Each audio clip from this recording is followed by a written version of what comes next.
Very optimistic of the country's chance to recover from the effects of high prices of goods and inflation.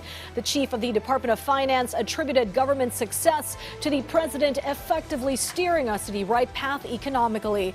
Thus, government's economic team chief is not worried at all that the situation would spiral out of control, which of course was countered by the camp of naysayers and harbingers of doom. Clezol Pardilia has the full report. Philippine inflation rate slowed down in October, according to the Philippine Statistics Authority. From 6.1% inflation rate in September, prices of products and services dropped to 4.9% last month. This is lower than Bangko Sentral ng Pilipinas' forecast of between 5.1 to 5.9%. The PSA explained inflation rate eased due to slower increase in the prices of staple grain, vegetables, and meat products. Cost of restaurant dining, house rentals, and other products and services also dipped. The Department of Finance pointed the positive development is a result of the government's decisive and timely actions in mitigating inflation. This under the leadership of President Ferdinand R. Marcos Jr. Earlier, the chief executive imposed a price cap for rice and suspended the collection of pass-through fees for delivery trucks transporting food, produce, and essential items. The PSA projects inflation rate to even decelerate next month in absence of any price shock. The inflation rate, as we are seeing it from the data, is that the direction is it's going down. 8 of the 13 commodity groups ay talagang pababa na. So unless there is another shock, no? One particular potential shock would be, of course, coming from the price of rice as we saw in September. Meanwhile, the Samahang Industriya ng Agrikultura warned prices of rice will soar in the next coming days. The Agri Group explained the prices of husk grains or palay range from 28 to 30 pesos per kilo in Pangasinan, Isabela, and Nueva Ecija due to stem borer infestation. Kami rin in-expect namin yung record high ng harvest. Pero yung mga iba kasi tinamaan ng stem borer, no? Na in which yung palay, makita mo na may palay pero walang laman. So yung harvest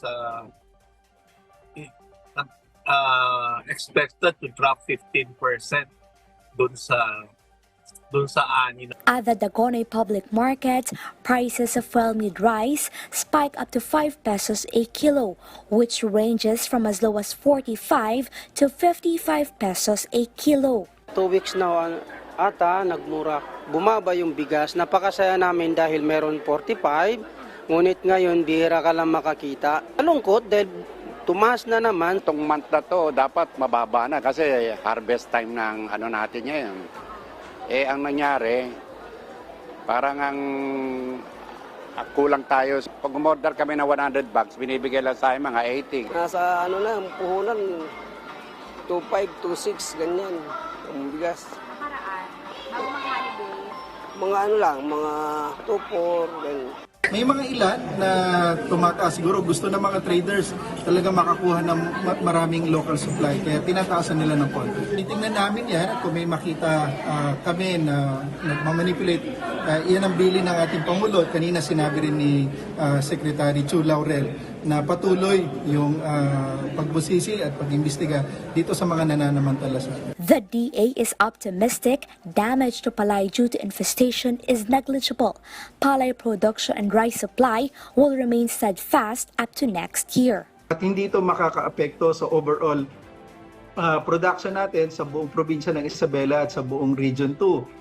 Ganon din naman ay umaaksyon na yung ating Regional Crop Protection Center. Ina-expect din natin na maganda naman yung ating local production at pwede tayong maka-reach ng 20 million metric tons o higit pa sa kabuuan ng taon. Despite this, the National Economic and Development Authority is not dismissing the possible adverse effects of El Nino on global and local production. To ensure the most vulnerable sectors of the society are protected and provided assistance, the government plans to scale up the food stamp program. Meanwhile, NEDA recommends extension of lower tariffs for imported rice, corn, and pork. And to further bring down the price of major food items, the Finance Department is pushing to suspend collection of hog toll rates only for delivery trucks transporting agricultural products, intensify the utilization of RCEF, and provide farm inputs and mechanization to farmers and fisher folk to help them boost productivity and improve their incomes. The government will also continue its efforts on warehouse investigations and for future procedures, as well as the filing of charges against market players who manipulate price and supply. Kalezal Pardilia for the Nation.